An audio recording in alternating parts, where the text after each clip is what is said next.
Well, since we are on that subject, Rahul Gandhi, also, I don't know whether you consider a serious remark or non-serious remark, talked of the fact that India is hiding the Chinese.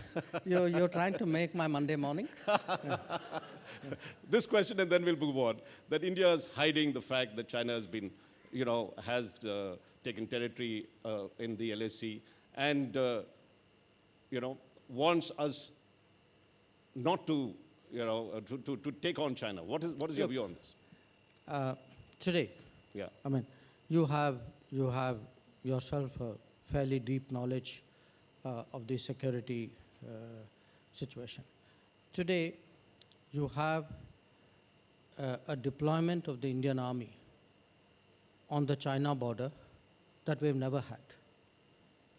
It's done in order to counter Chinese deployments, which were scaled up massively since 2020. Now, if we were in denial, how is the army out there? Because the army didn't go there because Rahul Gandhi asked them to go. I mean, the army went there because the Prime Minister of India ordered them to go. So, look, at the end of it all,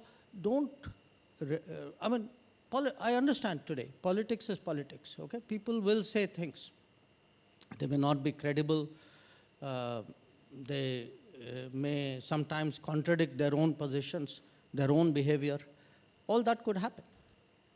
But the fact is, what is finally the proof of the pudding? The proof of the pudding is that the Indian Army today is deployed to counter any attempt to unilaterally change the LAC.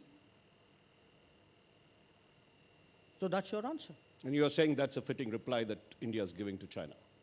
No, I'm saying that is the obligation of the Indian state, and that is the duty and commitment of the Indian military. That we will not let any country, or in this case, China, change the line of actual control unilaterally. So, I think it's fairly obvious. I think most of the people of the country see that. So, you can make your polemical points. I think people will treat it as politics. Let's move to another area, and you were recently there at the UN Security, UN Security Council, where you, addressed a session on counterterrorism. Mm-hmm. What is the kind? Japan is equally concerned about it, has been a partner with us. What can India and Japan do in terms of helping each other to counter terrorism? What is our, do you look for them in terms of intelligence, in terms of software developments, technologies that can handle? And you mentioned one of the aspects of that was, the kind of misuse of technology to foster terrorism. The 4 things that you said over there, one of that was that. Do you see any cooperation that India and Japan can have on terrorism? No. Look, terrorism is a very complicated field because actually what happens in terrorism is everybody develops their capabilities, and countries get into, you can say, sharing or informing or assessment, exchanging relationships. So I wouldn't necessarily single out terrorism. It could be broader than that. But when you have a good strategic relationship with any partner, then part of that is really to shape your, to have those exchanges, and then the systems get comfortable with each other, and there are benefits that flow from it.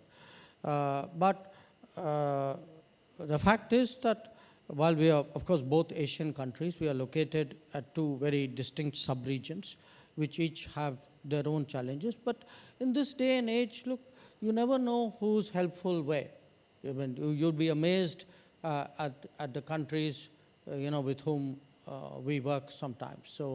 So I would look at it much more in terms of fostering that kind of systemic comfort rather than necessarily narrowing it down to terrorism. Now, on the subject of terrorism, India and Pakistan relations touched a new low with the strong language used by your counterpart, Foreign Minister Bilawal Bhutto. Your comments on the fact that of the way he spoke. Sorry? What do you say about the way he spoke? And I think my ministry has said very clearly what we think about what he said. So, which is, I mean... No, which is out there. I think we've said what we had to say. Weren't you upset the way he spoke, the way he said everything that, talked of India and the way he talked of our Prime Minister? Well, let's put it this way. Our expectations levels with the Pakistanis are never very high. Okay.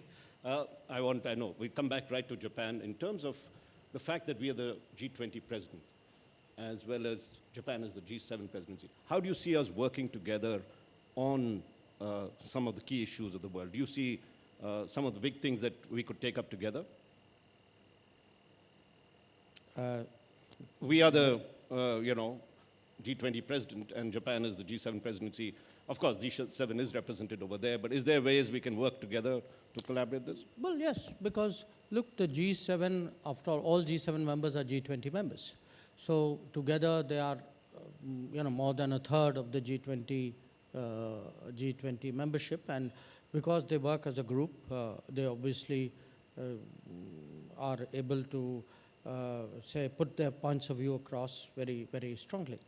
So my sense is that when we look at the state of the world, look at issues today of debt, look at issues of digital challenges, health challenges, connectivity issues, there are, reform of multilateral institutions is something which Japan is as committed as we are.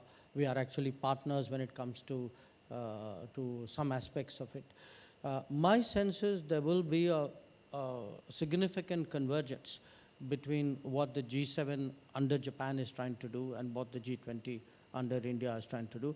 Our effort, we want to run a G20 which is very, very broad-based, which takes in as much inputs from as many parts of the world as possible, so that what it produces is actually serious and relevant and, in a sense, meets the demands of the day. So my sense is that you will see India and Japan working very closely on this G7, G20 connect. Now, one of the issues is the global value chain, and this is my final question to you. India had hoped that the China plus one means India. What can, and Japan seems to, as you had mentioned earlier, look towards ASEAN countries in terms of investment, in terms of manufacturing, not looking at India. What do you think could turn the relationship on this? What is it that we can do ourselves, and what can Japan do to ensure that we become a greater part of the global value chain and be, seen as an alternative to China in some senses? This is a fundamental question which has arisen, not just for Japan and India, not just for Japan, but for the entire world from the COVID experience. The COVID experience actually taught us what happens when there is over-concentration in a particular region, and I'm not saying this as a political point, any region or any country. If there is over-concentration, you have actually multiplied the risks. So you had COVID. Now COVID shut down a certain geography, and then the entire world was impacted. Okay, today it is COVID. Tomorrow it could be something else. It could be a massive climate event. It's very, I would say today the global economic security requires actually a much more decentralized globalization. It needs multiple production sectors. It needs redundant, resilient supply chains, more reliable supply chains, multiple supply chains. So the effort of the Modi government today to build up greater manufacturing in this country